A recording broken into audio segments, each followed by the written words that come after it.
두려움의 대상을 정하라 라는 제목으로 하나님 말씀 전하겠습니다. 제가 초등학교 3학년 때 이제 교회에서 가르치는 플룻을 배우려고 버스를 처음으로 혼자 타보게 되었습니다. 버스로 6, 7 정거장밖에 안 되는 거리이긴 했지만은 어린 저로서는 정말 이 미션이 정말 일생일대의 그런 어려움이었기 때문에 당연히 긴장이 될 수밖에 없었죠. 그래서 제가 긴장한 만큼 저희 어머니도 저에게 여러 가지 당부를 해 주셨습니다. 어느 정거장에서는 몇 번 버스를 타야 되고 또 얼마를 내야 되고 어느 정거장에서 내려야 되고 또 돌아올 때는 이거에 뭐 반대로 해라. 뭐 모르면 기사 아저씨한테 물어보라. 이런 식으로 아주 구체적으로 상세하게 말씀하셨었죠. 그래서 저도 그 어머니의 그 당부를 꼭 기억하고 있다가 길을 이제 잃어버리지 않으려고 이제 잘 기억해서 버스를 타고 무사히 교회에 도착해 플룻을 배웠던 기억이 있습니다.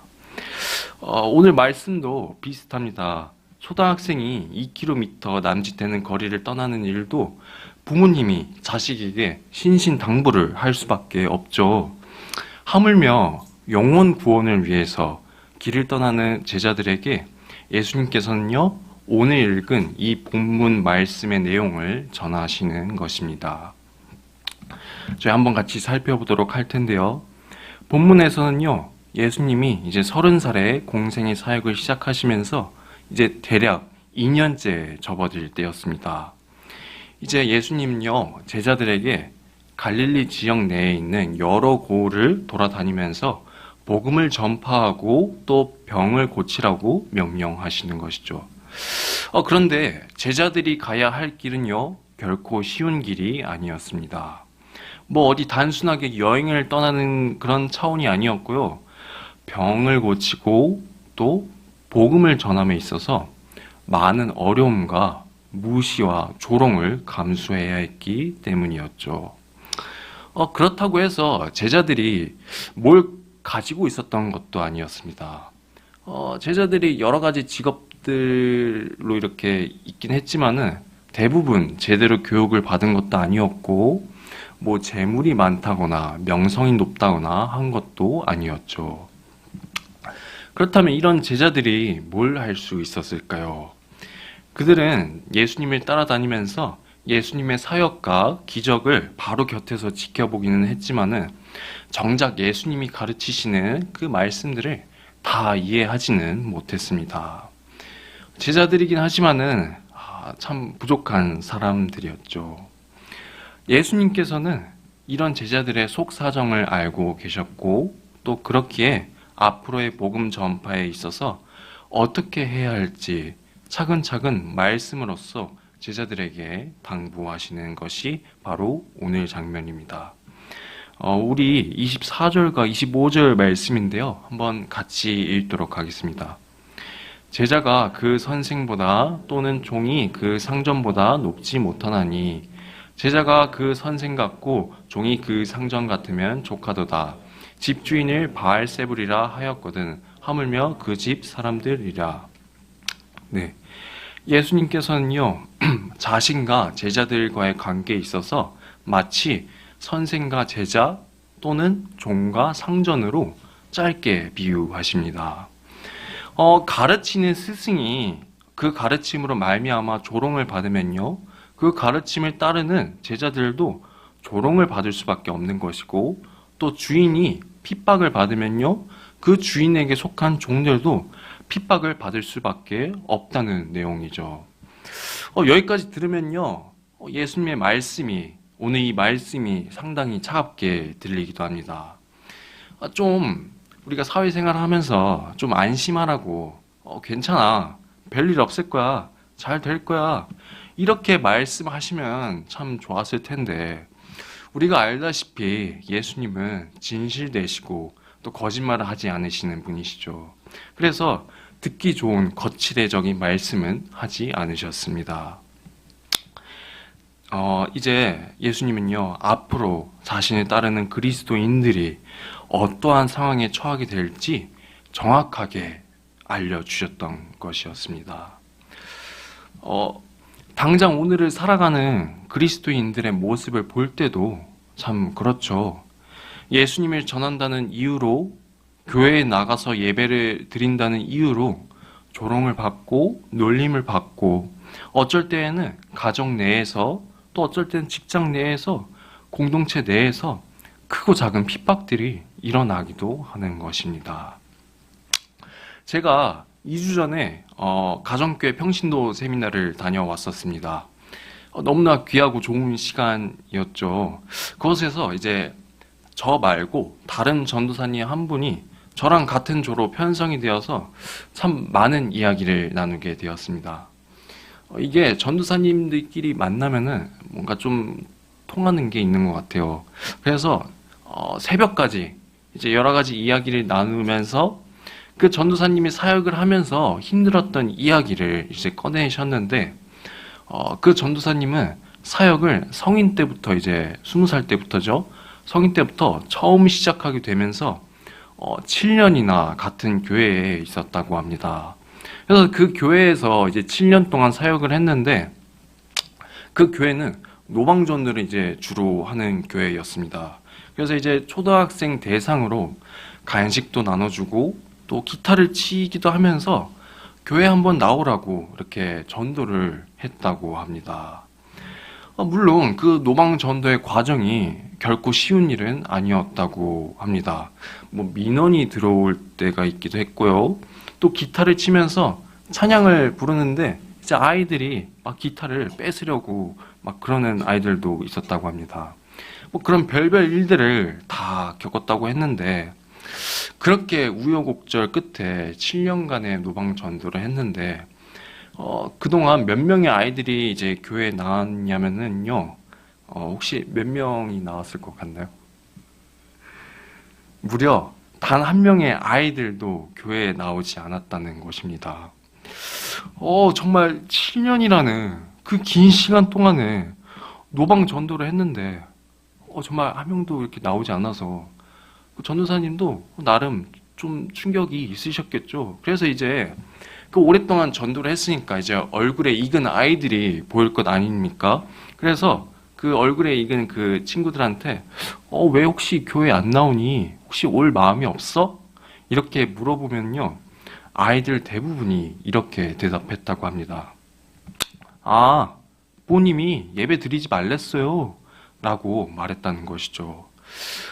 저는요, 그분의 이야기를 들었을 때 진짜 좀 아찔했던 것 같습니다. 제 마음에 두려운 감정이 생겼던 것 같습니다.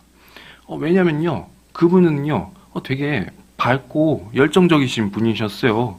근데 그런 분이셨는데도 저런 일을 겪으신 겁니다. 근데 저를 돌아봤을 때, 나는 저분보다 더 잘난 게 없는데? 난 잘 해낼 수 있을까? 이런 마음이 덜컥 생겼던 것이었습니다. 두려움이었죠. 그렇게 저는요, 하나님께서 오늘 이 본문 말씀을 묵상하게 하신 것이라고 생각됩니다. 예수님은요, 그리스도인들의 상황이 힘들 것이다 딱 직설적으로 말씀하시면서 그 다음 말씀을 우리에게 하시는데요. 마태복음 10장 28절 말씀입니다. 우리 같이 한번 읽어보도록 할게요. 몸은 죽여도 영혼은 능히 죽이지 못하는 자들을 두려워하지 말고 오직 몸과 영혼을 능히 지옥에 멸하실 수 있는 이를 두려워하라. 아멘. 이 28절 말씀이 오늘 본문의 핵심 구절이라 할 수 있습니다. 여러분, 보통 문제를 해결하려면요, 어떻게 해야 합니까? 그 문제의 원인을 제거해야 하죠. 부정적인 감정이 생겼다 하면요, 명상을 하든 다른 좋은 일을 해서 마음을 잘 가다듬든 그거를 잘 가다듬어서 떠나보내야 하든 그런 식으로 이제 해결해야 하는 게 일반적인 해결 방안입니다. 그런데 예수님은요, 우리의 일반적인 생각과는 다른 해결 방안을 오늘 말씀에서 제시하시는 것입니다. 바로 두려움 그 자체를 없애려 하는 것이 아니라 그 두려움의 대상을요, 온전히 주님께로 향하라는 것이었죠. 세상에는요, 무서워할 게 정말 한가득입니다. 저도 그렇고, 성도님들도 그렇고, 사람마다 두려워하는 것들이 최소 한두 가지씩은 있기 마련입니다. 별거 아닌 걸 무서워할 수도 있고요. 관계에서 오는 것, 미래에 대한 두려움, 물질적인 문제, 건강 문제, 자녀 문제와 같이 우리 삶 속에서 마주하는 수많은 것들이 우리와 하나님 사이를 장애물처럼 가로막고 있는 것이죠. 그렇기에 우리가 그리스도인으로서 복음의 향기를 풍기는 것이 더더욱 어렵게 느껴질 수도 있는 것입니다. 그래서 우리에게 예수님이 말씀하신 것입니다. 세상이 너희를 어떻게 하든지 두려워하지 말라. 세상은 너희의 몸까지는 손댈 수 있어도 영혼은 어찌할 수 없다. 오직 너희의 몸과 영혼을 다스릴 수 있는 하나님만을 두려워하라. 이렇게 말씀하시는 것이죠. 여러분, 오늘 우리는 영혼의 생사화복을 주관하시는 하나님만을 경외해야 할 줄 믿습니다. 그 평신도 세미나에서 만나셨던 그 전도사님도요, 그렇게 7년이라는 시간 동안 고생하시면서 열매를 눈으로 보시진 못했어요. 아이들이 교회에 나오지 않았어요. 그렇지만요, 지금 되게 덤덤히 잘 사역을 하고 계시는 중이십니다. 그분이 다시 일어날 수 있었던 것도요, 바로 그 눈이 세상을 향했던 것이 아니라 주님을 향했기 때문이었던 것이었죠. 주님께서 우리의 영혼마저 다스리시기에 나는 주님께 그저 믿음으로 나아갈 뿐입니다.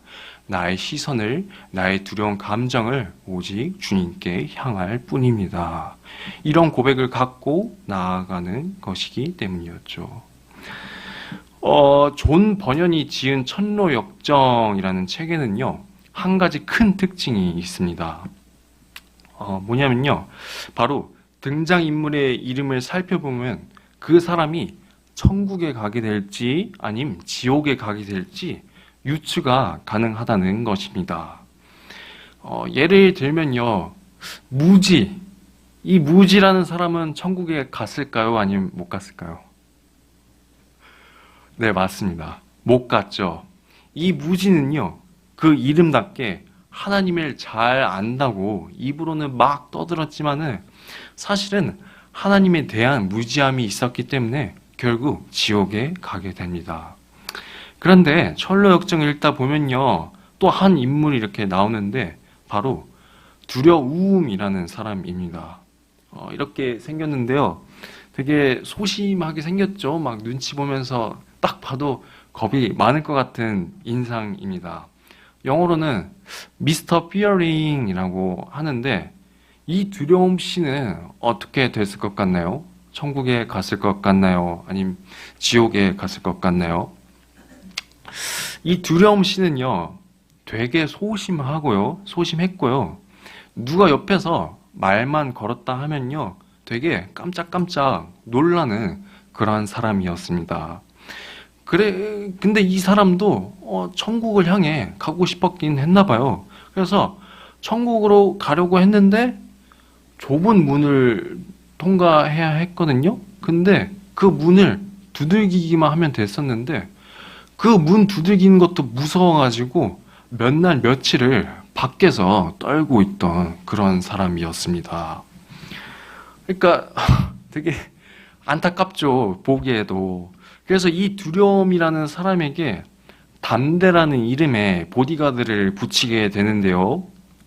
그런데 이 보디가드가 두려움과 함께 가면서 이렇게 지켜보니까 뭔가 이상한 점을 발견하게 됩니다. 분명히 막 매사에 막 두려워하고 막 벌벌 떨었던 사람인데 갑자기 사자들의 앞을 당당하게 지나가고요. 또 죽음의 골짜기도 거침없이 나아가고요. 복음을 증거하다가 맞을 뻔하기도 하고요. 그런 막 수많은 위험한 장애물들을 잘 뛰어넘게 되는 것입니다. 정말 담대한 모습을 보이는 것이죠. 그래서 이 보디가드는 이 두려움 씨의 이 모습을 되게 이상하고 모순적으로 느껴지게 됩니다. 그래서 보디가드는요, 이렇게 생각을 하게 되죠.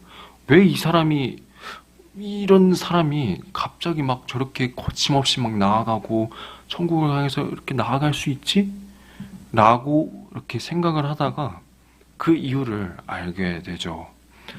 아, 이 두려움이란 사람은 세상을 두려워했던 게 아니었구나. 하나님만을 두려워했던 사람이었구나. 그래서 하나님과 떨어지게 되는 상황을 두려워했던 거지 세상의 것에 벌벌 떨었던 게 아니었구나 라는 사실을 그제서야 깨닫게 된 것이었죠. 결국에는요, 여러분, 이 두려움 씨는 천국문에 입성하게 됩니다. 세상의 것이 아니라 하나님만을 바라보며 나아갔기에 두려움 씨는요, 천국에 들어갈 수 있게 되었죠. 여러분, 이제 말씀에 대해서 짧게 선포하겠습니다. 오늘 우리는 모두 두려움 안에서 살아갑니다. 그래서 이 무서워 보이는 세상에서 하나님의 말씀을 전하며 살아가는 그리스도인으로서 되게 살아가기 버거워 보일 때가 있습니다.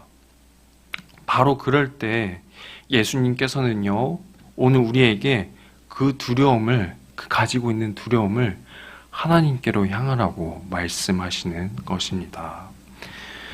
오늘 여러분들이 두려워하는 것은 무엇입니까? 혹시 생각나시는 것들이 있습니까? 혹 떠오르는 것들이 있다면요, 내가 주님만을 두려워하며 경외할 수 있는 삶을 살게 해달라고 간구하시길 바랍니다.